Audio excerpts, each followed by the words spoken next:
I'm Sarah from 7 Makes. I make a range of sustainable textile products which are reusable alternatives to single-use products. And today I'm going to show you how to make UnPaper tiles. UnPaper tiles are a reusable alternative to kitchen roll or paper tiles that you would have in the kitchen. They are cotton tiling on one side and cotton on the other side. Infinitely better than single-use paper tiles because they are much stronger, much more absorbent. In fact, the more you wash them, the more absorbent they get, and much more versatile. Let's get sewing. So the wonderful thing about making UnPaper tiles at home is that you can utilize textiles that would otherwise be going to landfill. Here I have an old tile, which I'm going to make into UnPaper tiles for the kitchen. Then on the other side, you can use whatever cotton fabric you like. So it can be something that matches your kitchen decor. It can be some scraps that you have. It could be an old shirt or even a duvet cover or pillowcase that's past its best. We're going to get this cut to the right size. What I want to do to start with is cut 2 squares of 25 centimeters by 25 centimeters. So that's 1 square in the tiling and 1 square in the cotton. So the tools you're going to need today are cotton tiling, whatever cotton you're going to use for the top of your UnPaper tile, cutting mat, a rotary cutter, some sort of ruler. I use this quilting ruler because it's really handy and has all of the measurements I'm going to need for this. A sewing machine, needles, thread, either scissors, snips, and some pins.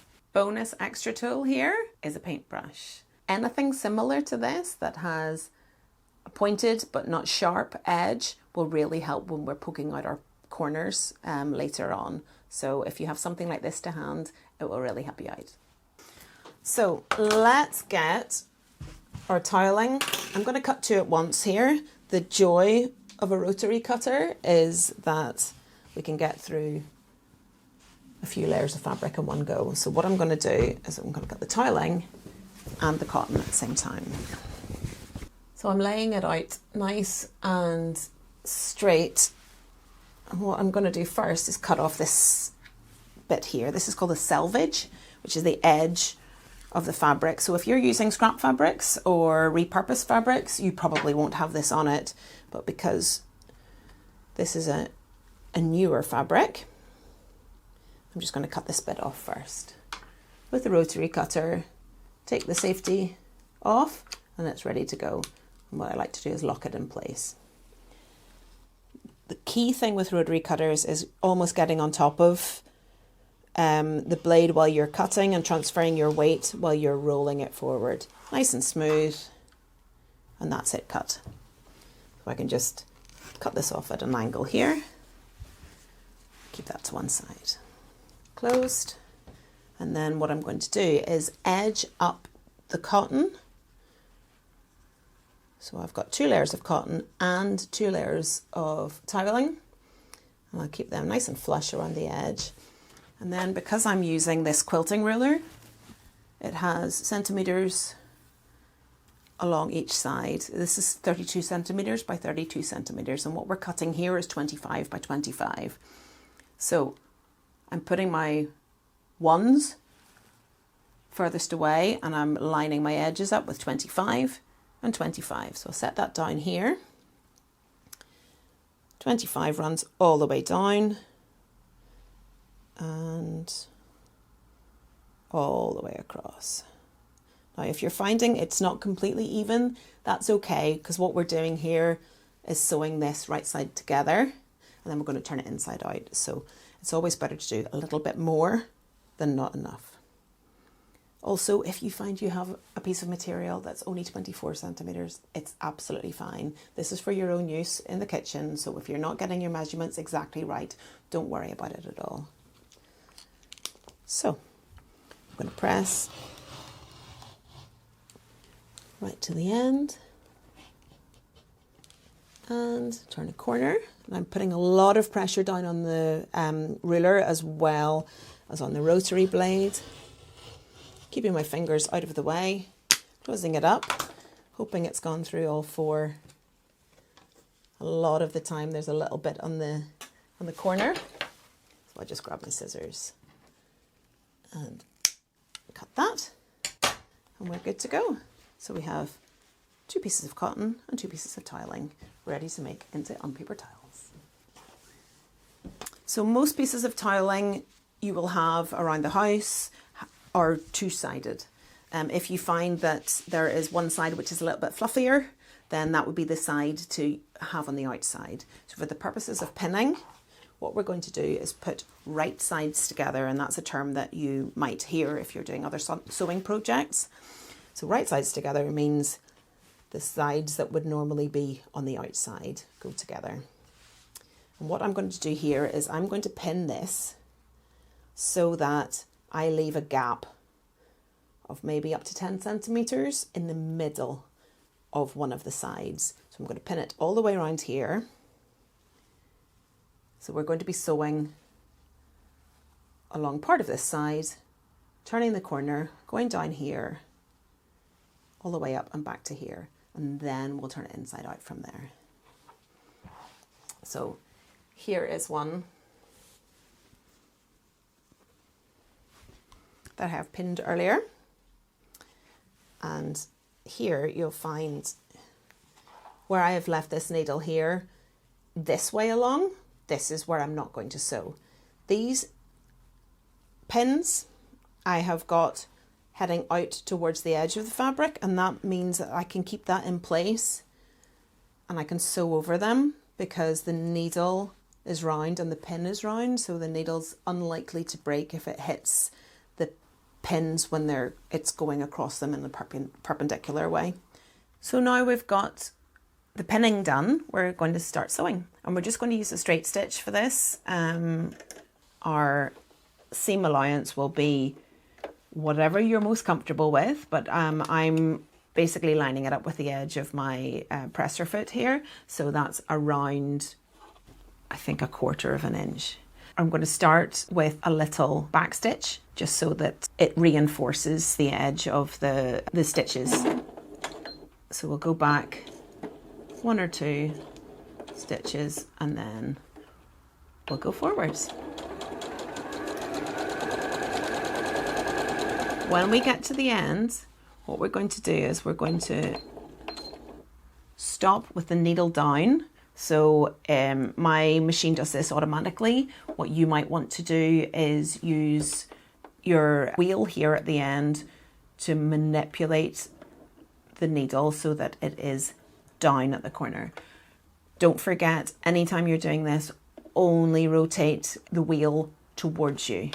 Okay, then we lift up the presser foot, rotate 90 degrees, get it all ready, and then we're going to go sew straight to the end again. Okay.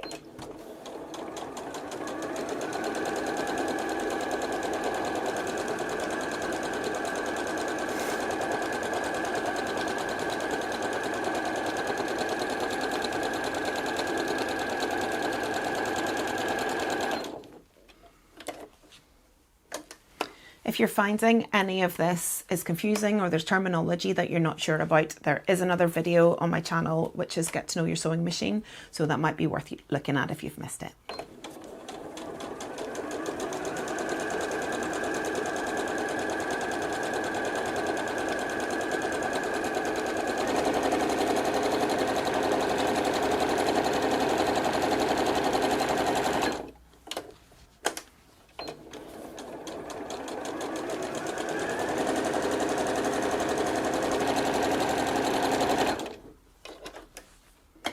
And the last one. So what we're going to do here is, leaving a good 10 centimeters or so, we're going to sew to the end, do a little back stitch, and then we'll get ready to turn it the right way around.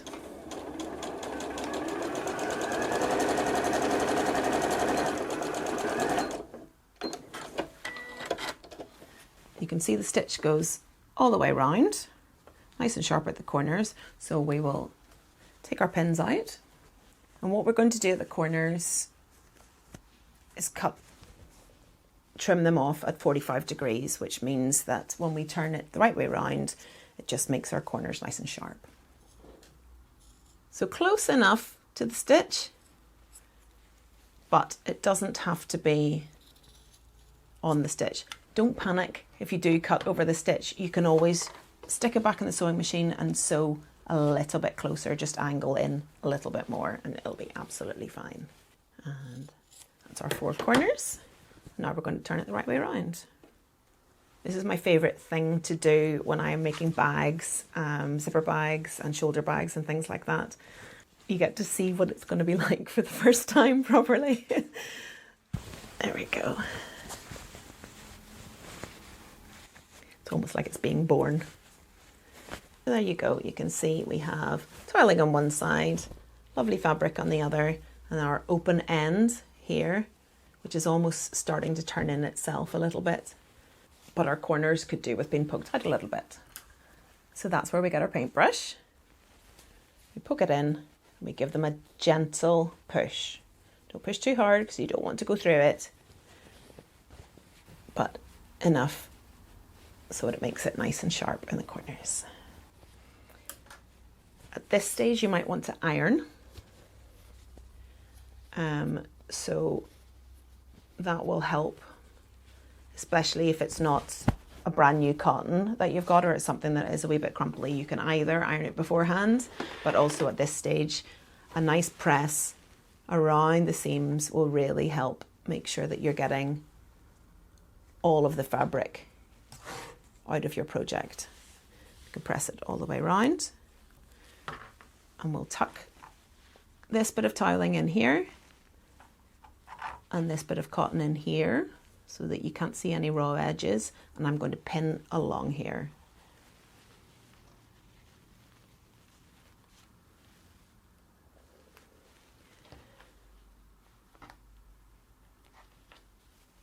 I have a bit of a thing about using matching pins. I don't know why I do it, but it really makes me happy to use pins that match the fabric when I'm pinning things. Okay, so at this point, the next thing we're going to do is top stitch. Now you might want to use a different colour of thread for this. You might want to use something that's going to work with your fabric, or you might want to just keep it really basic.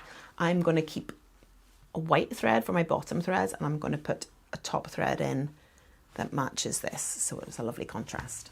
So I'm going to do that now. There you go. So once you've got your thread changed or to the right colour, then what we're going to do is drop the needle down, or the foot down on top of the corner, and we're going to do a lovely top stitch right along the edge. So give it a couple of millimeters if you can, just to make sure that we are sewing the open bit closed. So we're going to start with a little back stitch, and then we're going to go forwards. As you can see here, it's got a wee bit bunched up. This can happen with thicker bunches of fabric. So what I find is really handy is just to hand turn it as I'm gradually pushing the fabric a little bit in. And what you might even want to do is lift your foot and set it down a little bit. It's just because the feed dogs don't always have a chance to pick up the fabric and push it through if we're starting right at the corner. So if I head on from there, you can see the feed dogs pick up really nicely.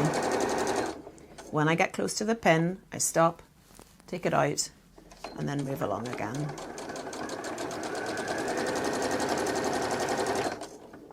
There we go, next one.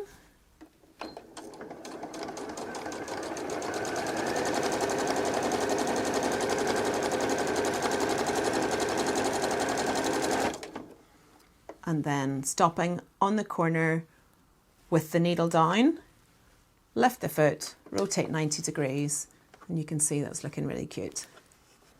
So the reason I've kept white thread on my bobbin thread is because I want to keep it so that you can't really see it underneath, and then the top stitch is the fancy stitch for the decorative part.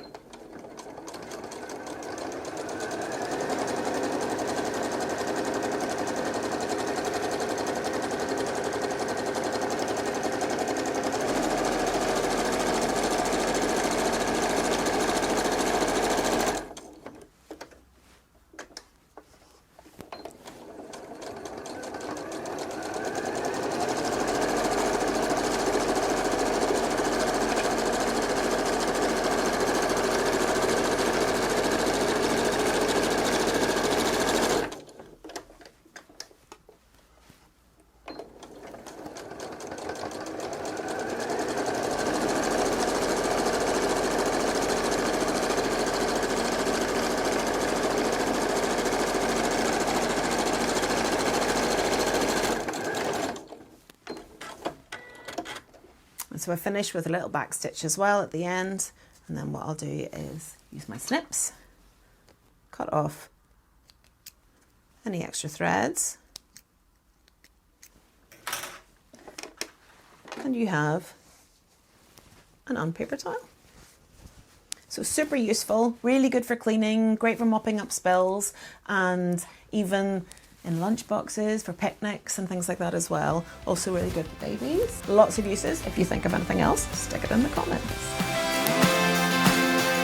And a big thank you to the Tackling Textiles Fund from Keep Northern Ireland Beautiful, which allowed all of these videos to happen.